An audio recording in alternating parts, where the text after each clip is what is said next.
دنیا میں کامیابی اور ناکامی یہ دو ایسے الفاظ ہیں جو ہر وقت انسانوں کے دل و دماغ میں گردش کرتے رہتے، اور لوگوں نے اپنے طور پر کئی معیارات قائم کر رکھے ہیں جس میں وہ خود ساختہ سوچ اور ڈیزائن کے مطابق کبھی کامیاب ہو جاتے ہیں، کبھی ناکام ہو جاتے ہیں۔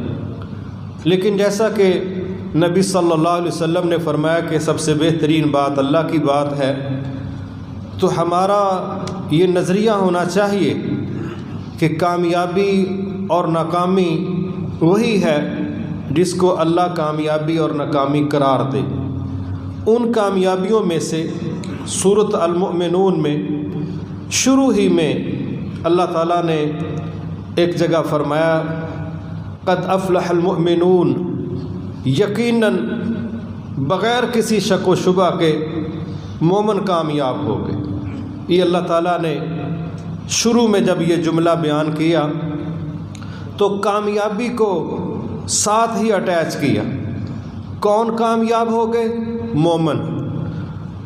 مومنوں کو پھر آگے کچھ سرگرمیاں ہیں جو سمجھائی گئی ہیں کہ اگر آپ کامیابی چاہتے ہیں تو پھر آپ کو مومن ہونا پڑے گا، اور جو اپنے آپ کو مومن ثابت کرنا چاہتا ہے اس کی یہ خصوصیات ہیں۔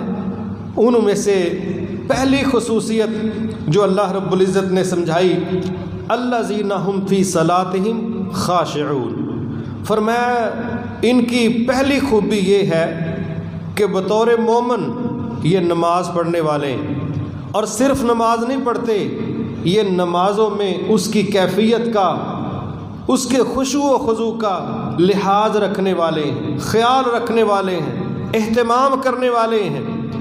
فرمایا وہ لوگ کامیاب ہو گئے جو مومن ہیں، اور اس کی دلیل کیا ہے کہ وہ نماز بھی پڑھتے ہیں اور نمازوں کو بوجھ نہیں سمجھتے، بلکہ نمازوں کو اس انداز میں ادا کرتے ہیں کہ ان کا دوران نماز خشوع و خضوع کی فیلنگز کا، احساس کا، سوچ کا غالب رہنا یہ مومنوں کا خاصہ ہے۔ میرے محترم بھائیوں، یہاں ایک اور حدیث میں پڑھتا چلا جاؤں۔ مسند احمد میں رسول اللہ صلی اللہ علیہ وسلم نے ایک اور جگہ پر آپ کی حدیث مبارکہ آپ نے فرمایا کہ بعض نمازی ایسے ہیں ان کی جو نماز ادا ہوتی ان کو پوری نماز کا اجر نہیں ملتا، بعض لوگوں کو دوسرا حصہ، تیسرا، چوتھا، پانچواں، ساتواں، آٹھواں، حتیٰ کہ آپ نے فرمایا بعض لوگ ایسے بھی ہیں ان کو ان کی نماز کا صرف 10واں حصہ ہی ملتا ہے، صرف 10واں حصہ۔ اور جس انداز میں وہ نماز ادا کرنے والے ہیں، جتنی ان کی اس میں توجہ ہے، جتنا ان کا خشوع و خضوع ہے، اس کے مطابق اس کی ویلیوز ہیں، اس کے مطابق اس کا صلہ، اس کا بدلہ اور اس کے نتائج ہیں۔ لہٰذا جب ہمیں ہماری عبادات کا وہ نتیجہ نہیں مل پاتا جو ہم لکھا پڑھتے ہیں، تو پھر سوچنا چاہیے کہ نہ رب کے وعدوں میں شک ہے، نہ رب کے رسول کے وعدوں میں شک ہے، پھر خرابی کہاں ہے؟ ہمارے اندر، ہماری سوچ میں، ہمارے عمل میں، ہمارے اہتمام میں، ہماری توجہ میں ہمارے پاس فالٹ ہے، کیونکہ اللہ بھی سچا اور اللہ کا رسول بھی سچا ہے۔ اب وہ چیزیں جو ہمیں ہماری نماز کا پورا ثواب ہی نہیں لینے دیتی، ایسے مسائل جو رکاوٹ بن جائیں، ہم 10 دن مزدوری کریں اور مزدوری دینے والا کیا کہے 1 دن کی مزدوری ملے گی، تو سوال تو پیدا ہوتا ہے نا، کام تو میں نے 10 دن کیا ہے، وہ کہتے ہیں 10 دن کا ملا کے بھی 1 دن کا نہیں بنتا، یہ بھی میں تیرے اوپر نیکی کر رہا ہوں، جو تو نے کمال کیا ہے نا 10 دنوں کے اندر، یہ 1 دن کا بھی کام نہیں ہے۔ ہمیں بھی نماز کو اس کے پورے اثرات کے ساتھ، پورے نتائج کے ساتھ وصول کرنے کے لیے ان چیزوں کا لحاظ رکھنا چاہیے جن کی مینج نہ کرنے کی وجہ سے ہم ثواب سے بھی محروم ہوتے ہیں اور اس کے وہ جو خیر کے اثرات ہیں ہم اس سے بھی محروم ہوتے ہیں۔ مثال کے طور پہ رسول اللہ صلی اللہ علیہ وسلم نے ایک جگہ فرمایا کہ بدترین چور نماز کا چور ہے۔ اب ظاہراً تو اس میں سے کوئی چیز چرائی نہیں جا رہی، لیکن چرائی جا رہی ہے، اس کا خشوع و خضوع چرایا جا رہا ہے۔ آنکھ کا غلط دیکھنا خیانت قرار دیا گیا ہے۔ ہمارے ہاں خیانت سے مراد کسی کے ظاہری مال میں جو آپ کو دیا جائے اور آپ اس میں کچھ حصہ رکھ لیں اور کہیں جھوٹ بول کے مجھے تو اتنا ہی ملا تھا، یہ تمہاری چیز ہے بس لے جاؤ، ہم خیانت اس کو سمجھتے ہیں۔ لیکن آنکھوں کا جو غلط استعمال ہے، آنکھوں کے ساتھ اشارے، آنکھوں سے کی گئی چگلیاں، یہ خیانتوں میں آتی۔ اور حدیث میں لفظ آئے ہیں اِنَّكَ تَعْلَمُ خَائِنَةُ الْأَعْيُنِ وَمَا نُخْفِي الصُّدُورِ، یا اللہ جو ہماری آنکھوں کی خیانتیں ہیں آپ اس کو بھی جانتے ہیں، اور جو ہمارے دلوں کے اندر ہے آپ اس کو بھی جانتے ہیں۔ تو آنکھوں کا مس یوز خیانتوں میں آ رہا ہے۔ اسی طرح نماز کا چور کون ہے؟ جو نماز کے قواعد و ضوابط کا لحاظ نہیں رکھتا، اس کے وہ سسٹم کا، ترتیب کا، جو اللہ کے نبی نے سمجھائے ہیں ان کا خیال نہیں رکھتا، وہ نماز کا چور ہے۔ اور آپ نے نارمل نہیں کہا بدترین چور نماز کا چور۔ ایسے ہی ایک اور جگہ یہ بات کہی گئی وَيْلٌ لِّلْمُصَلِّينَ، نمازیوں کے لیے بربادی ہے۔ بھئی بے نمازیوں کے لیے تو سمجھ آتی، نمازیوں کے لیے بربادی ہے؟ کہا بالکل نمازیوں کے لیے بربادی۔ کیسے نمازیوں کے لیے؟ جو اپنی نمازوں سے غافل ہیں۔ اس کے بھی کئی اسباب آتے ہیں، ان میں سے میں چند ایک کا ذکر کروں گا۔ تو گویا نماز کے وہ فوائد جو ہم نے لکھے پڑے ہیں جب ہمیں نہیں ملتے تو پھر سوچنا تو چاہیے کہ ہم سے کہاں غلطی ہو رہی، ہم کہاں پر ایسا رویہ اختیار کر رہے ہیں کہ وقت بھی دیتے ہیں، محنت بھی کرتے ہیں، لیکن ہمیں وہ نتیجہ میسر نہیں آ رہا۔ میرے بھائی اسی طرح ایک دو اور چیز اس کو بھی سمجھیے گا کہ نبی صلی اللہ علیہ وسلم نے جب یہ بات سمجھائی کہ بعض نمازیوں کو ان کے نماز کا 10واں حصہ ملتا ہے، تو جب یہ حدیث میں فضیلت آئی کہ وہ شخص جو 5 وقت کی نماز پڑھتا ہے اس کی مثال ایسے ہے جیسے کسی بندے کے دروازے کے سامنے سے قریب سے کوئی نہر گزر رہی ہے اور وہ اس نہر میں 5 دفعہ ایک دن کے اندر غسل کرتا ہے۔ جس طرح اس بندے کے جسم پر میل کچیل باقی نہیں رہ سکتی کیونکہ 5 دفعہ نہا رہا ہے، نہا بھی دروازے کے سامنے رہا ہے، دور کا سفر نہیں ہے۔ فرمایا ایسے ہی نمازی کے اعمال میں گناہ باقی نہیں رہتے، لیکن کس کے؟ جس کی نماز قبول ہوگی، جو اپنی نماز کو اس کے میرٹ پر پڑھے گا، اور جس کو نماز کا ہی 10واں حصہ مل رہا ہے اس کی تو بڑی جگہوں پر میل باقی رہ رہی ہے، اس کو کیا نتیجہ ملے گا؟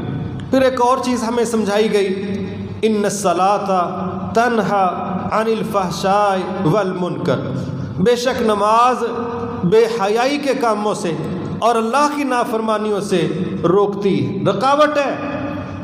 ہم کتنا رکتے ہیں اور کیوں نہیں رک رہے؟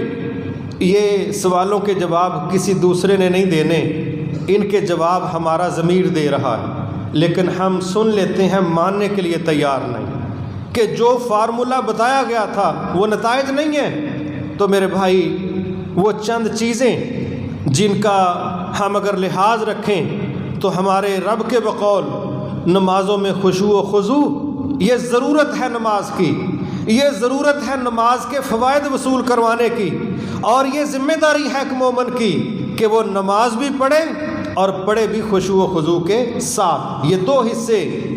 لہذا اگر ہم چاہتے ہیں ہماری نمازوں میں خشوع و خضوع آئے، یہ کیا ہے؟ ایک کیفیت ہے جس میں بندہ دلی طور پر عاجزی کے ساتھ، نرمی کے ساتھ اپنے رب کے سامنے کھڑا ہوتا ہے، اس کی آنکھیں جھکی ہوئی ہیں، اس کے جسم پر ایک خوف طاری ہے، اس کے دل میں ایک ڈر ہے اللہ تعالیٰ کا، اس کو پتہ ہے کہ ایک مجرم وہ اپنے خالق مالک کی عدالت میں کھڑا ہے، کوئی درخواستیں جمع کروانے آیا ہے، اللہ کرے وہ درخواستیں قبول ہو جائیں۔ وہ کبھی قیام میں کرتا ہے، کبھی رکوع میں کرتا ہے، کبھی سجدے میں، کبھی تشہد میں، حتیٰ کہ نماز ختم بھی کر لے تو پھر بھی کہہ رہا ہوتا ہے استغفر اللہ استغفر اللہ استغفر اللہ، اللہم انت السلام ومنک السلام، سلامتیاں تیری طرف سے ہیں، معافی تو نے دینی ہے، جو تو نے دینا ہے کوئی روک نہیں سکتا، جو تو نے روک لینا کوئی دے نہیں سکتا۔ نماز کے اندر بھی ترلے اور منتیں ہیں، نماز کے بعد بھی اس کے ترلے اور منتیں۔ تو وہ چیزیں جو ہمارے لیے مفید ثابت ہو سکتی ہیں وہ کیا ہیں؟ سب سے پہلی چیز، اگر ہم چاہتے ہیں کہ ہماری نمازوں میں خشوع و خضوع آئے، ایک نقطہ یہ ہے کہ ہم ذہنی طور پر اذان کے ساتھ نماز کے ساتھ اٹیچ ہو جائیں۔ اس کو قرآن کی زبان میں کہا گیا رباط، لنک میں رہنا، ربط میں رہنا، رابطے میں رہنا، آن لائن رہنا۔ رسول اللہ صلی اللہ علیہ وسلم نے فرمایا جب کوئی شخص ایک نماز کے بعد دوسری کا انتظار کرتا ہے، دوسری کے بعد تیسری کا انتظار کرتا ہے، اس کا دماغ اذان اور نماز سے لنک ہے کہ ابھی اذان ہونے والی ہے، ابھی اتنا وقت رہ گیا، ابھی میں نے مسجد میں پہنچنا ہے۔ فرمایا جو اس سوچ کے اندر رہتا ہے یہ رباط میں کھڑا ہے، یہی رباط ہے، یہی رباط ہے۔ یہ 3 دفعہ آپ نے فرمایا۔ اور مومن کا اپنے رب کے رابطے میں رہنا، رباط میں رہنا، پیرے پر مورچے پر کھڑا رہنا، یہ اس کے ایمان کی زندگی کے لیے بہت زیادہ ضروری۔ یہ پہلی چیز ہے کہ ہماری سوچ وہ نماز کا انتظار کرنے والی ہو، وہ اذان کا انتظار کرنے والی ہو۔ جب یہ پہلی چیز ہمارے اندر ہوگی تو سمجھ لیں آپ تبدیلی کی طرف جا رہے ہیں۔ آپ دیکھیں بعض اوقات ایسا ہوتا ہے کہ ایک درس آپ کو دیا جا رہا ہے آپ کے ڈرائنگ روم میں، کوئی باہر سے بندہ آیا، اس نے آدھا گھنٹہ پونا گھنٹہ درس دیا چلا گیا۔ ایک یہ درس ہے، ایک وہ درس ہے جو یہاں سے آپ 200-250 کلومیٹر دور جا کے سنتے ہیں۔ آپ دونوں کے اثرات میں فرق محسوس کریں۔ وہ جو آپ کا 200-250 کلومیٹر کا فرق ہے، سفر ہے، فاصلہ ہے، وقت ہے، یہ سارا سمجھیں درس ہی ہو رہا ہے۔ آپ کسی چیز کے ساتھ رابطے میں مسلسل، نہ آپ درس نہیں سن رہے، آپ نے ابھی پہنچنا ہے، آپ کو 3-4 گھنٹے لگنے ہیں، مگر آپ مسلسل اپنے اس پوائنٹ پر ہیں دماغی لحاظ سے۔ کہاں؟ جہاں آپ کی ورکشاپ ہے، جہاں آپ کی ڈنٹنگ پینٹنگ ہونے والی ہے، آپ وہاں ہیں۔ تو یہ جو گھنٹوں کی فیلنگز ہیں رابطے کی وجہ سے، احساس کی وجہ سے، تو ایک مسلمان کو بھی چاہیے کہ اس کے دماغ میں نمازوں کا پڑھنا، اذانوں کا ہونا، اس کا رابطے میں رہنا، یہ رباط ہے جو قرآن میں بھی ہے، جس کی وضاحت رسول اللہ صلی اللہ علیہ وسلم نے کی ہے کہ ایک نماز کے بعد دوسری نماز کا انتظار، یہ رباط ہے۔ یہ پہلی چیز ہے، یہ جتنی زیادہ ہوگی آپ کا شوق اس کی دلیل بن جائے گی کہ بھئی واقعی آپ کو رب سے ملاقات کا احساس ہے، انتظار ہے، پہلی چیز۔ دوسری چیز ہے جو ہمارے اندر بڑی سستی پائی جاتی، اذان شروع ہوئی ہے، ہم اس کا جواب نہیں دیتے، حالانکہ اذان کے جواب کا دینا یہ اپنے آپ کو نماز میں مشغول کرنے کی طرف ایک پروسیس ہے۔ ادھر سے وہ جب کہتا ہے نا اللہ اکبر اللہ اکبر، تو نبی صلی اللہ علیہ وسلم نے ہمیں بھی یہ نصیحت کی ہے کہ ہم بھی مؤذن کی طرح ساتھ ساتھ وہی جملے، وہی الفاظ دہرائیں جو مؤذن دہراتا ہے۔ تو ہم پہلے ذہنی طور پر تھے، اب ہم اپنی زبان کے کلمات کی ادائیگی کے ساتھ ہم نماز کے اندر شامل ہونے کے لیے اذان کے کلمات دہرا کر ہم اس میں شامل ہو رہے ہیں۔ اب ہمارا رابطہ پہلے سے زیادہ مضبوط ہو گیا کہ پہلے ہم صرف سوچ رہے تھے کہ وقت ہوگا، اب ہمیں پتہ چل گیا وقت ہو گیا، تو ہم مؤذن کے کلمات کے ساتھ ساتھ کلمات دہرا رہے ہیں۔ اور جب وہ حی علی الصلاۃ حی علی الفلاح کہے گا، ہم کہیں گے لا حول ولا قوت الا باللہ، آئیں گے نماز کے لیے، لیکن عقیدہ یہ ہے رب تیری توفیق کے بغیر نہیں آ سکتے۔ اگر ہم نے اس طرف قدم اٹھانے ہیں، تیری رحمتیں وجہ بنے گی، تیرا فضل سبب بنے گا۔ تو ہمارا یہ عقیدہ ہے کوئی شخص نہ نیکی کر سکتا ہے نہ گناہ سے بڑھ سکتا ہے مگر رب تیری توفیق کے ساتھ۔ تو یہ عقیدے کا اظہار اور پھر اپنے آپ کو منوانا کہ میرے رب کا حکم میرے تمام کاموں سے اہم ہے، میرے رب کی بات میری تمام باتوں سے اہم ہے، میرے رب کے دربار میں حاضری میری تمام ڈیوٹی سے اہم ہے۔ یہ جب دوران نماز اللہ اکبر کا نعرہ بلند کرتے ہوئے ہم اپنے آپ کو منوا رہے ہیں، سمجھو ہم اپنی نماز کے خشوع و خضوع کی بیٹری چارج کر رہے ہیں۔ پہلے ذہنی طور پہ لنک تھے، اب ہم اذان کا جواب دے کے پہلے سے ہمارا مضبوط تعلق بنتا جا رہا ہے، کیونکہ ہم ہر چیز سے ڈسکنیکٹ ہونا شروع ہو گئے ہیں اور ہم نماز کی طرف جا رہے ہیں۔ اسی طرح ایک اور چیز ہے کہ بندے کا جس طرح ماحول سے الگ ہونا بڑا ضروری ہے، ایسے میرے بھائی بعض اوقات فزیکل ضروریات ہیں۔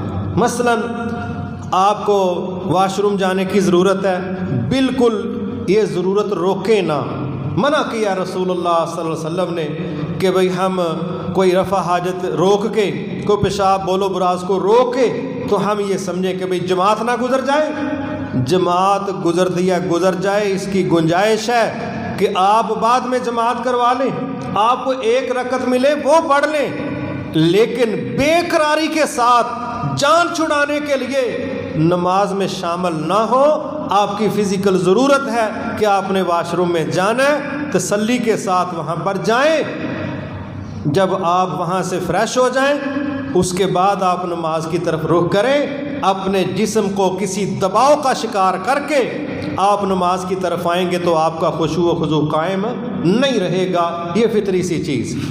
اسی طرح حضرت عثمان غنی رضی اللہ تعالیٰ عنہ نے ایک بات سمجھائی، انہوں نے وضو کیا بڑے آرام کے ساتھ، بڑی تسلی کے ساتھ، اور پھر ایک بات کی کہ میں نے سنا ہے رسول اللہ صلی اللہ علیہ وسلم سے، جو بندہ اچھے طریقے سے وضو کرے، اچھے طریقے سے اور مکمل وضو کرے، کیونکہ گناہوں کی معافی کا ایک بہت بڑا شاندار پیکج یہ بھی ہے مشقت کے ساتھ وضو کرنا۔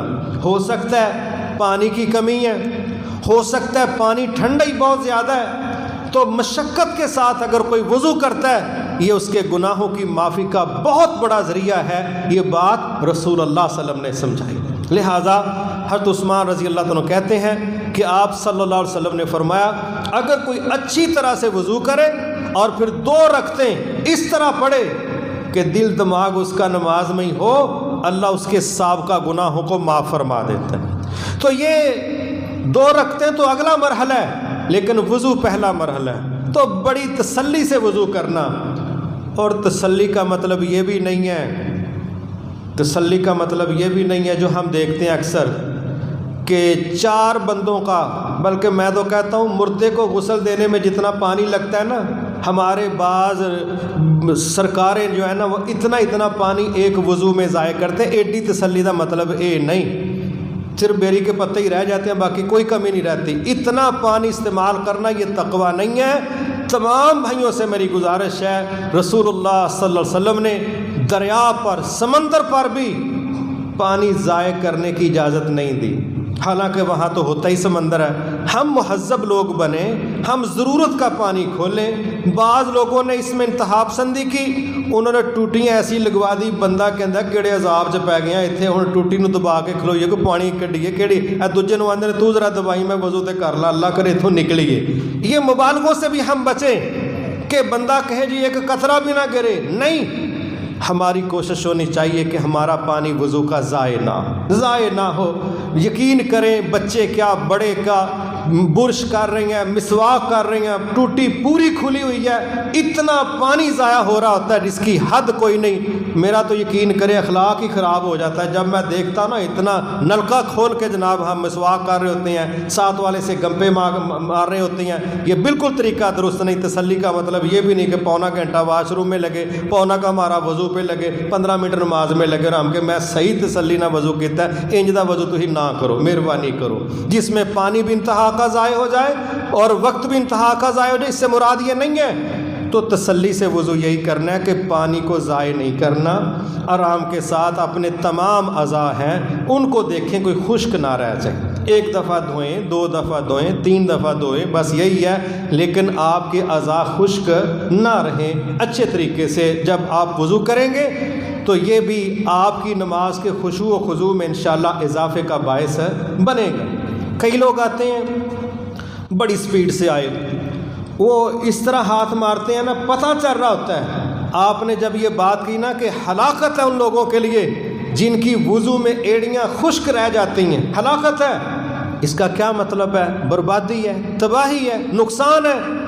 تو بھائی جو تسلی سے وضو کرے گا انشاءاللہ اس کی کوہنیاں، اس کے پاؤں کی ایڑیاں، انگلیوں کا درمیان والا حصہ انشاءاللہ یہ خشک نہیں رہے گا۔ اور جس نے بڑی سپیڈ کے ساتھ، جس طرح وہ نائی اس طرح تیز کر رہے ہوتے ہیں نا، اس طرح جس نے وضو کرنا ہے نا، اس طرح کوئی نہیں وضو ہوتا تسلی کے ساتھ۔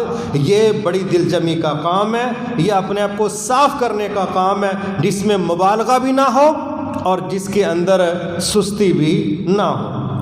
پھر ایک اور چیز ہے، وہ ہے ہمارے لباس کا صاف ستھرا ہونا، صاف ستھرا ہونا۔ اللہ رحم فرمائے، ہمارے کالج یونیورسٹی کے بڑے نوجوان ایسے ہیں، کرکٹ گراؤنڈز میں بڑے نوجوان ایسے ہوتے ہیں جو شرٹس اور ٹراؤزر تو برانڈ کے پہنتے ہیں، لیکن جو ہی ان کو کہا جائے نا نماز پڑھ لئیے، تو ان کا برسٹ پہ رکھ کے جواب آتا ہے میرے نا کپڑے نہیں ٹھیک۔ ماشاءاللہ پڑھن ڈیا 4th ایئر تے کپڑے نے ٹھیک نہیں رکھنے، سارا دن پھرنا نے شہزادیاں مانگو ہے، گندے کپڑوں میں پھر رہا ہے۔ کپڑے نہیں گندے ہوتے، دماغ گندا ہوتا ہے۔ کپڑے نہیں گندے ہوتے، سوچ ہوتی ہے کہ نماز سے جان چھوٹ جائے۔ تو بہرحال یہ کوئی طریقہ کار نہیں ہے کہ اگر ہم نے غلاظتوں اور ناپاکیوں کے ساتھ سارا دن اسکول کالج اٹینڈ کرنا ہے، تو یہ کیا تعلیم ہے، کیا شعور ہے، کیا تربیت ہے؟ بندہ تو چند قطرے پیشاب کے لگ جائیں تو شرم آتی ہے بندے میں بیٹھتے ہوئے کہ یہ کیا، کتنا گندا غلیظ بندہ ہے۔ تو میرے بھائی یقینی طور پر نوجوانوں کو اللہ سے ڈرنا چاہیے، یہ بہانے پیدا کر کے ان کو نمازوں سے جان نہیں چھڑانی چاہیے۔ پھر ہسپتالوں میں جب جاتے ہیں نا تو پھر ہم سارے ہی کہتے ہیں کہ بھائی دعا کرائیں نماز کے بعد، تو کریں گے انشاءاللہ، لیکن خود بھی لحاظ رکھنا چاہیے۔ تو لباس پاک ہونا، صاف ستھرا ہونا یہ بڑا ضروری ہے، ورنہ اگر آپ کو شک و شبہات ہیں کہ میرا لباس پاکیزہ نہیں، تو نتیجہ کیا نکلے گا؟ آپ کا دماغ فریش نہیں، آپ کا بار بار دماغ ادھر جائے گا کہ میرے کپڑے پاک نہیں، کپڑے پاک، تو کیا ہوگا؟ آپ کی نماز کی وہ کیفیت بنے گی نہیں۔ لہٰذا کپڑوں کو چینج کرنا پڑے تو کر لیں، دھونا پڑے تو دھو لیں، لیکن یہ احساس نہ ہو کہ میرے کپڑے ناپاک ہیں، کیونکہ صاف ستھرے کپڑے ہی صاف ستھری سوچ پیدا کرنے میں معاونت پیش کرتے ہیں، اور گندے کپڑے آپ کو وسوسوں کا شکار کریں گے۔ اس لیے اپنی نماز کو خشوع و خضوع کی طرف لانے کے لیے اپنے لباس کا صاف پاکیزہ ہونا بڑا ضروری۔ پھر ایک اور چیز ہے، یہ کہنے والی اس لیے ہے کہ اس کا تعلق ظاہر کے ساتھ نہیں، باطن کے ساتھ ہے۔ کچھ گناہوں کی نحوستیں ہوتی ہیں، وہ بھی بندے کو اندر سے بے قرار کرتی ہیں۔ ان میں سے ایک ہے رزق حرام۔ حرام رزق نظر نہیں آتا، حرام ہے یا حلال ہے، یہ کمائی والے کو پتہ ہے کہ ذریعہ حلال ہے یا حرام ہے۔ فراڈ کر کے کمائی کی ہے، دھوکہ کر کے کمائی کی ہے، کس طریقے سے اس کا ذریعہ ہے۔ تو آپ جب حرام کمائی کر کے، کسی پر ظلم کر کے، کسی کے ساتھ دھوکہ کر کے پیسے کما کے آپ نماز میں بھی کھڑے ہوں گے نا، دماغ آپ کا ادھر ہوگا، کیونکہ اللہ نے ہر انسان کے اندر، وہ کافر ہی کیوں نہیں، اس کے مزاج میں یہ بات رکھی ہے کہ ظلم اچھی بات نہیں، جھوٹ اچھی بات نہیں، دھوکہ فراڈ اچھی بات نہیں۔ تو گناہ کا اصول ہے الاسم ما حاک فی صدرک وکرہت ان یطلع علیہ الناس۔ اللہ کے نبی کہہ رہے ہیں گناہ بندے کے دل میں کھٹکتا ہے۔ جب آپ کے دل میں گناہ کھٹکے گا تو آپ کی نماز میں خشوع و خضوع پیدا نہیں ہوگا، گزارے گزورے ہوں گے۔ کئی لوگ ہوتے ہیں نا ڈھیٹ ہوتے ہیں، وہ بستی پروف ہوتے ہیں، ان کو وہ اظہار نہیں کرتے، لیکن جو اندر گھنٹی ضمیر کی لگی ہے اس کو بجنے سے کوئی نہیں روک سکتا۔ تو جو بندہ اندر سے ڈپریشن کا شکار ہے، وہ باہر جتنی مرضی اداکاری کرے وہ کنٹرول نہیں کر سکتا۔ اس لیے رزق حلال کا مطلب ہے آپ نے کسی پر ظلم نہیں کیا، رزق حرام کا مطلب ہے آپ نے کسی پر ظلم کیا ہے، کسی کا حق مارا ہے، اور کسی کا حق مار کے عبادتوں میں مزے نہیں آتے بلکہ اداکاریاں ہوتی ہیں۔ اللہ تعالی ہمیں رزق حرام سے محفوظ فرمائے۔ اسی طرح ایک اور چیز ہے، غصے والا شخص یہ بھی بیچارہ نماز میں خشوع و خضوع نہیں لا سکتا الا ماشاء اللہ۔ کیوں؟ وہ غصے میں بھی انتقام کی پلاننگ کر رہا ہوتا ہے، میرا علاج کنج کرنا ہے، علاج اپنا کروانے ہسپتال میں آیا ہے، علاج اس کا سوچ رہا ہے، اس کی نماز میں خشوع و خضوع نہیں آئے گا، کیونکہ فیلنگز کے لحاظ سے، توجہ کے لحاظ سے یہ انتقام کی پلاننگ کر رہا ہے، یہ بدلہ لینے کی منصوبہ بندیوں میں ہے، یہ کسی کا علاج کرنے کے چکروں میں ہے، لہٰذا پہلے کہ ہدا کر لے ہدا بعد چ کر لیں گے، اس لیے یہ ترتیب درست نہیں ہے۔ تو غسیلی طبیعت یہ خشوع و خضوع کا نقصان کرتی ہے۔ نرم مزاجی، معاف کر دینا، احساس کر لینا، یہ چیز بندے کو رب کے سامنے نرمی کے ساتھ مکھن ملائی بنا کے جب کھڑا کرتی ہے تو پھر اللہ اس کی نمازوں میں برکت پیدا کر دیتا ہے۔ تو غصے والا رویہ، انتقام لینے والی سوچیں، یہ بندے کی نماز کیا تمام عبادات کا خشوع و خضوع چھین لیتی ہیں۔ روزہ ہے نا، سب کو پتہ ہے کہ گناہوں کے خلاف ڈھال ہے، مگر کئی لوگ روزے میں بڑا کمال کا لڑتے ہیں، اور دیکھنے والا کیا کہتا ہے، بیچارے نو روزہ لگا ہے نا، ہن یہی گلاں کرنیاں اور کی ہوتا ہے نا۔ کئی بندے صحت کے بڑے کمزور ہوتے ہیں تو لوگ مذاق میں کہتے ہیں چ غصہ ہی رہ گیا اور ہے کہ یہ دے چ، تو بجائے اس کے کہ روزہ ہمارے نفس کو ضبط سکھائے، ہم روزے کے اندر وہ جواب دیتے ہیں کہ بندہ دیکھنے والا کہتا ہے نہیں یہ روزہ کوئی نہیں، یہ ہے بھی سی شاید ہوں کوئی نہیں رہ گیا۔ تو غصے کی طبیعت آپ کا خشوع و خضوع اس کا نقصان کرے گی، اس لیے بندے کو ریلیکس رہ کے اللہ کے سامنے کھڑا ہونا چاہیے۔ ہم معافی مانگنے کے لیے آئے ہیں تو معافی مانگنے والا منہ بنانا ضروری ہے اور اندر سے بھی ان فیلنگز کا ہونا ضروری۔ ایک اور چیز ہے کہ اگر کھانا سامنے آ گیا ہے، کھانا سامنے آ گیا ہے، اب یہ تقویٰ نہیں کہ کھانا دسترخوان پر لگا ہوا چھوڑ کے ہم نماز پڑھنے جائیں، یہ کوئی تقویٰ نہیں، نہ اس کی اجازت ہے۔ حکم یہ ہے کہ پہلے کھانا کھائیں اور اس کے بعد ہم نماز پڑھیں۔ کیوں؟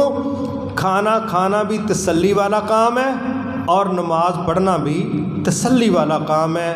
اگر ہم دونوں میں اجرت سے کام لیں گے، تیزیاں دکھائیں گے، نہ کھانا صحیح فائدہ دے گا نہ نماز صحیح فائدہ دے گی۔ اس لیے کھانا بھی تسلی سے کھانا ہے اور انشاءاللہ نماز بھی تسلی سے پڑھنی ہے۔ نبی صلی اللہ علیہ وسلم نے یہی چیز سمجھائی ہے، جب کھانا سامنے لگ چکا ہو تو پھر یہ پریشان نہیں ہم نے ہونا کہ نماز گزر جائے گی، اب آرام سے کھانا کھائیں تاکہ ہم ذہنی طور پر دسترخوان پر نہ ہوں اور نماز کے اندر یہ نہ سوچ رہے ہوں ہن تک تو ٹھنڈا ہو گیا ہونا، بندے 3-4 لان ڈے مینوں لگتا ساڑھے جانے انہوں نے کام چک جانا وے، پھر ہاں کادی نماز پڑھنی ہے۔ ضروری ہے تسلی سے کھانا کھائیں اور پھر تسلی کے ساتھ جا کے آپ نماز پڑھیں، کیونکہ نہ روز اس طرح کے واقعات ہوتے ہیں، نہ ہی ہمیں اس طرح مینج کرنا چاہیے۔ ہماری کوشش یہی ہونی چاہیے کہ انشاءاللہ ہر کام میں جو اعتدال ہے اور میانہ رویہ ہے یہ اس کام کو ڈیکوریٹ کرتی ہے، اور خام خواہ کی پھرتیاں یہ کام کا بیڑا گرک کرتی ہیں۔ اسی طرح ایک اور چیز ہے ستھرا رکھنا۔ جب ہم نماز پڑھیں، ہمارے ہاں اکثر و بیشتر جب نفل پڑھے جاتے ہیں، سنتیں پڑھی جاتی ہیں، تو جہاں مرضی لوگ کھڑے ہو کے نیت کر لیتے ہیں۔ میرے بھائی، نبی صلی اللہ علیہ وسلم نے ستھرا رکھنے کا حکم دیا ہے۔ ہم نے یہ اسٹیل کے رکھے بھی ہیں کچھ، تو کوشش کرنی چاہیے۔ صحابہ کا طریقہ تھا، وہ کہتے ہیں کہ جو ہی ہم یہ مغرب کی اذان ہوتی ہم ستون تلاش کرتے۔ کیا مطلب تھا؟ مسجد نبوی میں جو پلر تھے ان کے پیچھے کھڑے ہو کے وہ اپنے 2 نفل پڑھا کرتے تھے۔ تو نماز میں خشوع و خضوع پیدا کرنے کے لیے ایسی جگہ ڈھونڈنے کی کوشش کرنی چاہیے جہاں آپ کے سامنے کوئی ستھرا ہو۔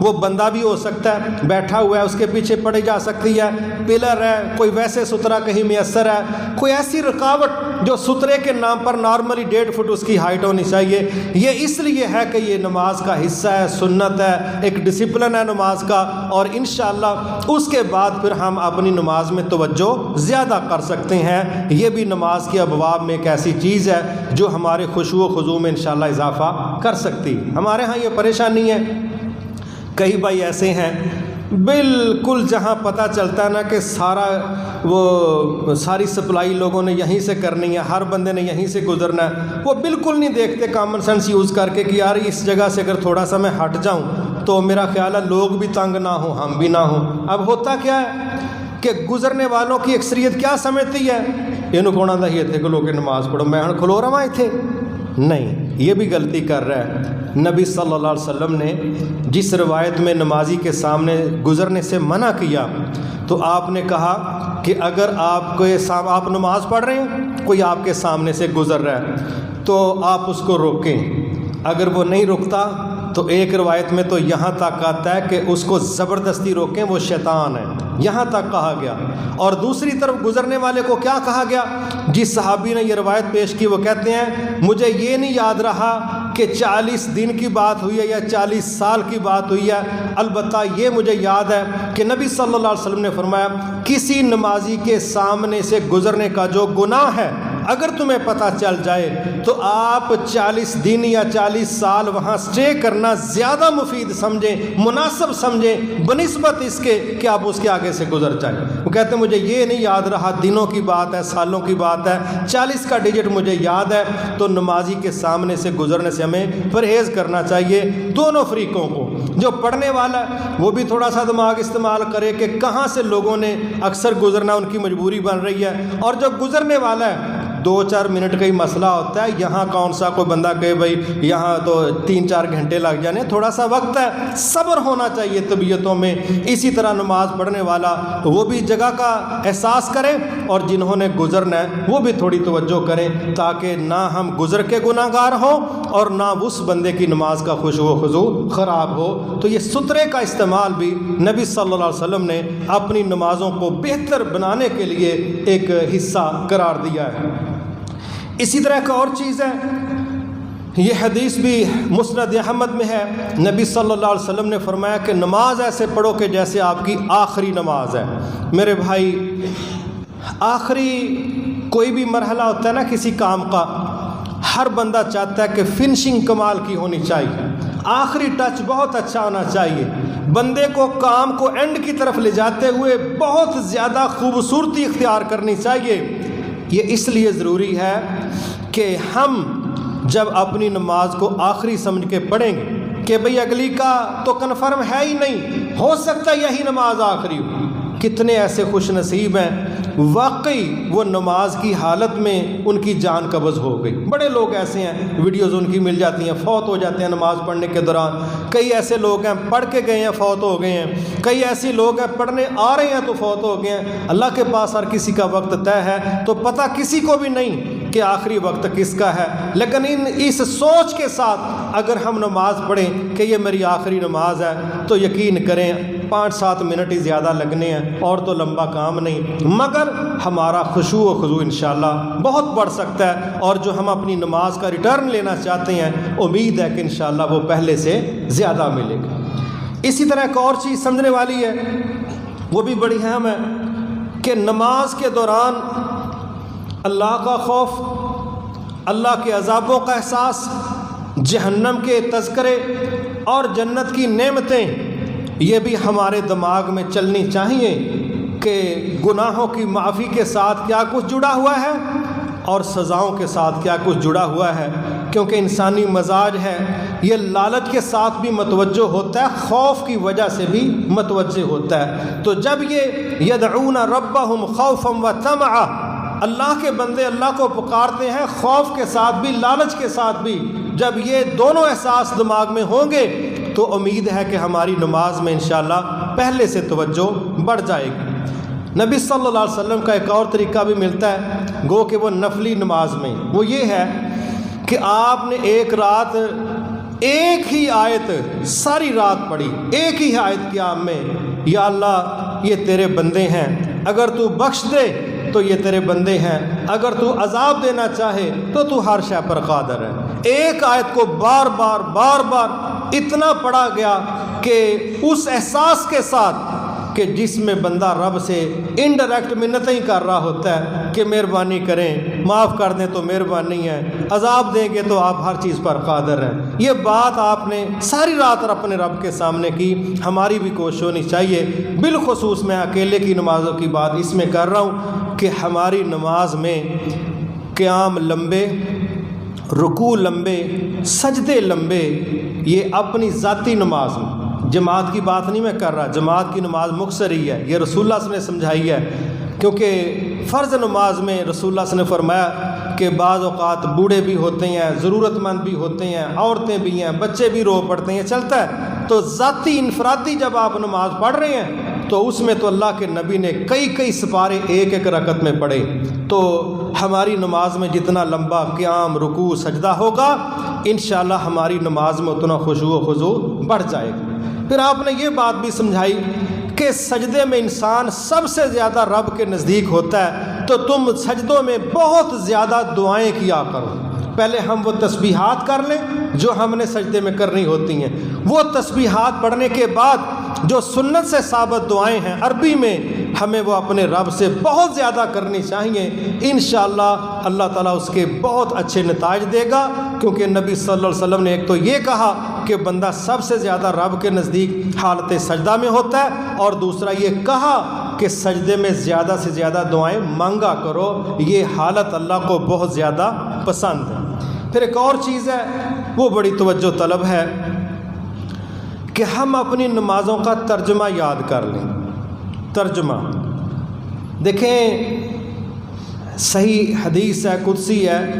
حدیث قدسی میں نبی صلی اللہ علیہ وسلم فرما رہے ہیں کہ اللہ تعالیٰ نے فرمایا میں نے نماز کو اپنے اور اپنے بندے کے درمیان تقسیم کر لیا. یہ بات کر کے آپ نے فرمایا بندہ جب کہتا ہے نا الحمدللہ رب العالمین، تو اللہ تعالیٰ کہتا ہے میرے بندے نے میری حمد بیان کی.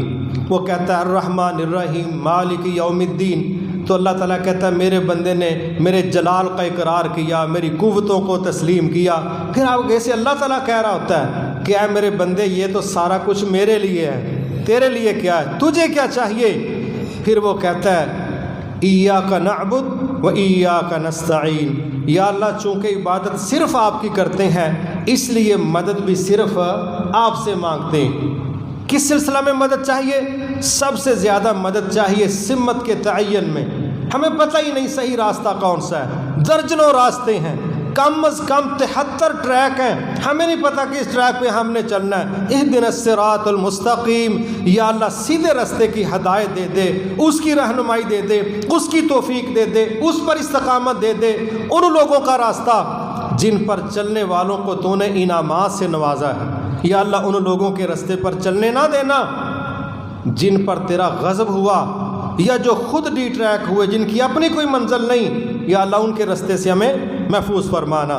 اینڈ میں پھر وہ جب کہتا ہے نا آمین، تو فرشتے بھی اس کی آمین پر آمین کہتے ہیں. اسی لیے صحیح بخاری شریف میں ایک جگہ نبی صلی اللہ علیہ وسلم نے فرمایا کہ وہ نماز ہی نہیں ہے جس میں سورۃ فاتحہ نہ پڑھی جائے، خواہ وہ نفلی ہے، خواہ وہ فرضی ہے، خواہ وہ عید کی ہے، خواہ وہ امام ہے، خواہ وہ مقتدی ہے، خواہ وہ ظہری ہے، خواہ وہ جہری ہے، سری ہے. کوئی نماز نہیں جس کے اندر سورۃ فاتحہ نہ پڑھی جائے. اس کے بغیر نماز نہیں ہے. لہٰذا بہت زیادہ ضروری ہے ہم اپنی نماز کے ترجمے کو سمجھیں. حیرت ہوتی ہے، رکوع میں درخواستیں، سجدے میں درخواستیں، تشہد میں درخواستیں، پتہ ہی نہیں کہ درخواست کی چیز کی، پتہ ہی نہیں کہ مانگ کیا رہے ہیں، پتہ ہی نہیں کہ جو مانگ رہے ہیں اس کا تقاضا کیا ہے.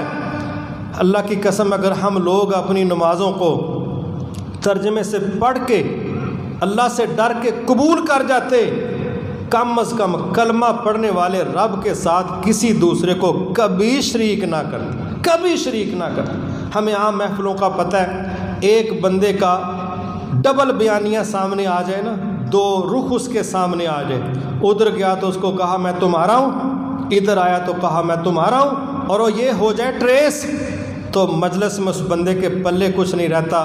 جب دلیل دینے والا کہتا ہے تم انہوں اے سمجھا تو ادھر ہے کہ ادھر ہے، انہیں پاجی ہویا کی ہویا اے وے کہ میرا ایک دوست بیٹھا سی اس مجلس تو انہوں نے کیا ہے کہ میں تو آٹا ہوں. تو ہن ساڈے کول آ کے بہ کے کہن ڈیا تو ساڈا ہے، تو ہے کدھر ہے؟ اس بندے کے پلے کچھ بھی نہیں بچتا۔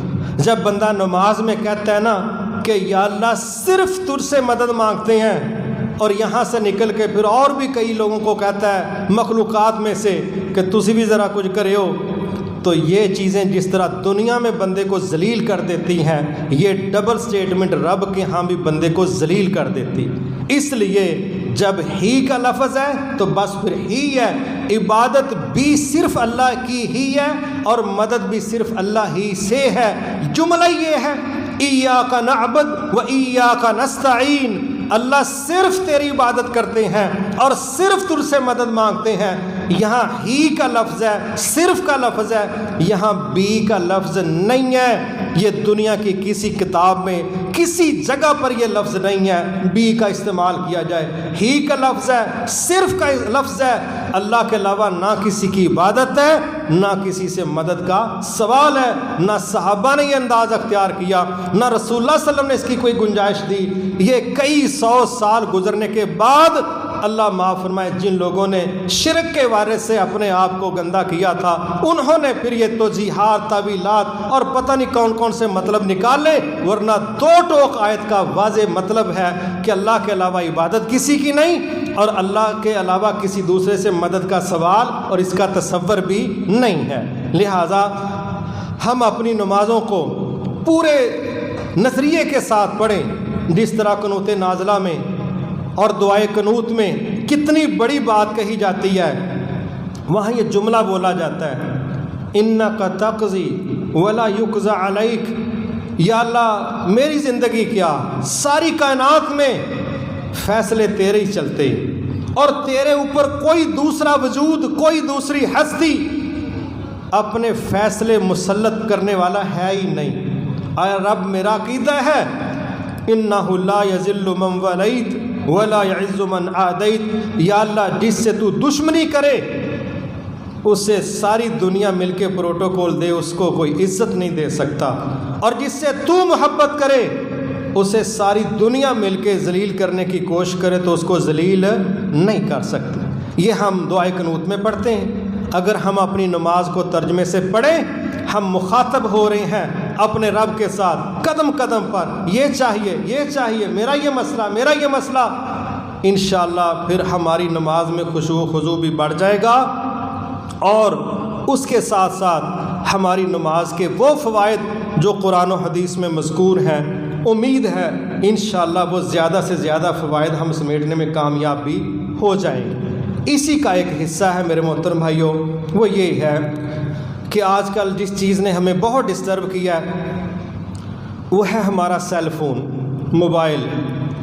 پہلی بات تو یہ ہے کہ ہماری کوشش ہونی چاہیے کہ ہم نا اپنے موبائل میں درجنوں بیلز لگیں، درجنوں، کوئی ایسی بیل کا انتخاب کریں جو کہیں بھی بج جائے نا تو وہاں میلے والا ماحول نہ بنے، وہاں یہ نہ پتہ چلے کہ جناب اور میلے جلیبیاں لائیاں نے تے سپیکر کوئی نہیں سی، نہ سوچیا موبائل دی بیل لا دو، کو 2 کلے تک آواز جاندی ہے تو لوکی آ گئے آکھن ادھر کی ہو گیا ہے۔ مہربانی کر کے یہ جی بیلاں تو ہی جان چھڑا لیے۔ بے شمار بیلز ہمارے موبائلوں میں موجود ہیں، ہم نے اپنے آپ کو بتانا ہے کہ کال آئی ہے، گوانڈیاں نو نہیں دسنا کہ بھاجی کال آئی ہے، یا گوانڈی سانو آ کے کہنا خدا دا واسطہ تہاڈے گھر کال آئی دی ہے سنبھال لو۔ پوری صف نمازیوں کی مصیبت میں پڑی ہوئی ہے، اور پھر وہ بندہ کس بات سے ڈر رہا ہے کہ جے میں موبائل بند کیتا تے میری نماز خراب ہوئی ہے، تو پوری مسجد نو لے ڈب تے اپنی نہ خراب کریں۔ نہیں میرے بھائی، مسئلے کی بات ہے، اگر دوران نماز بچھو آ گیا، سانپ آ گیا، تو حکم یہ ہے کہ پہلے ہم نے نماز ختم کر کے بچھو کو، سانپ کو مارنا ہے، پھر نماز پڑھنی ہے۔ یہ نہیں ہے کہ میں جے ہلیا تو نماز خراب ہو جانی ہے تے سجدے میں جانا کوئی نہیں، پتہ کوئی نہیں، وہ ادھر نو نہ آ جائے۔ یہ کیسی نماز ہے بھائی؟ نماز تو ریلیکس موڈ کا نام ہے، رب کے ساتھ تعلق کا نام ہے۔ جے ساڈا رنگ پیڑا پی جائے کہ ہن سجدے تے جانا ہے تے وہ پچھو بھی اُراں نو آن ڈیا ہے تے میں سلام پھیر کے مارنا بھی نہیں، یہ مسئلے کا حل نہیں ہے۔ آپ نماز روکیں، پہلے بچھو کو، سانپ کو، موذی چیز کو ماریں، اس کے بعد اپنی نماز پڑھیں، یہ اسلام کا اصول ہے۔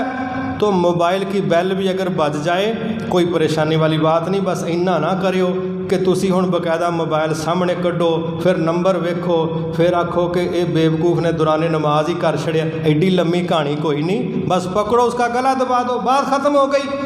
اور اگر یہ بند نہیں ہوتا پھر دوسری غلطی ہمارے نمازی کرتے ہیں، وہ جب مڑ کے دیکھتے ہیں نا سلام، اب بڑی آوازاری سے نماز گزار رہے ہوتے ہیں کہ ایک باری مینوں بندہ نیڑے لب جائے نا میں پھر انہوں دساں مسیتے کہ موبائل وجائید ہے، ٹھیک ہے۔ پھر وہ جب آوازاری سے اپنی نماز ختم کرتے ہیں ماشاءاللہ اتنی گہری اور حسین آنکھوں سے پھر وہ دیکھتے ہیں نا مڑ کے جدی جیب چ موبائل دی بیل وجدی ہے تو میرے حال وہدا بھی سارا پسینہ اج کٹھا ہی نکل جاندہ بھئی نمازی مینوں محبت نہ ویکھن دے۔ تو میرے بھائی دونوں فریقوں کو اللہ سے ڈرنا چاہیے اور ہمیں اپنا موبائل کوشش کرنی چاہیے یہ وائبریشن پہ لگا ہو، میری کال ہے میرا مسئلہ، اسی کہڑا فائر بریگیڈ چ لگے ہیں سارے کہ کوئی کال مس نہ ہو جائے، بعد بندہ کر بھی لیندہ وے کتے۔ لہٰذا اپنے موبائل کا استعمال اس کی بیل ہمیشہ مناسب لگائیں جو مجلس میں آپ کو شرمندہ نہ کرے۔ بڑی تیز بیلز ہم لگاتے ہیں مجلس کے اندر بھی عجیب ہی لگتا ہے، پوری مجلس رک جاتی ہے اور ہمیں یہ بھی نہیں پتہ چل رہا ہوتا ہے کہ ہونے دا بٹن کیڑا دبانا ہے، اور بعض اوقات دوسروں کو دیکھ رہے ہوتے ہیں کہ بھئی تیرے والتے نہیں وہ جناب تو اڈا ہی ہے۔ اتنی دیر میں پوری مجلس ڈسٹرب ہوتی ہے، نمازیں بھی ڈسٹرب ہوتی ہیں۔ تو اپنی نمازوں کو بھی بچائیے، اپنی مجلسوں کو بھی مہذب رکھیے، اپنے فون کی بیل جو ہے کوشش کریں کہ وہ وائبریشن پہ لگے، آپ کا متعلق چیز ہے۔ اگر کوئی بیل بھی لگانی ہے تو مناسب ریدم کے ساتھ تھوڑے والیوم کے ساتھ لگائیں۔ آپ کون سا ہر وقت بائک پہ چل رہے ہوتے ہیں یا بڑی تیز مشینیں چل رہی ہیں جہاں شور سنائی دیتا ہے، اپنی ضرورت کو مینج کرنا چاہیے، اپنے وقار کا بھی لحاظ رکھنا چاہیے۔ ہماری محفلیں ہماری نمازیں یہ ہر جگہ وقار طلب کرتی ہیں۔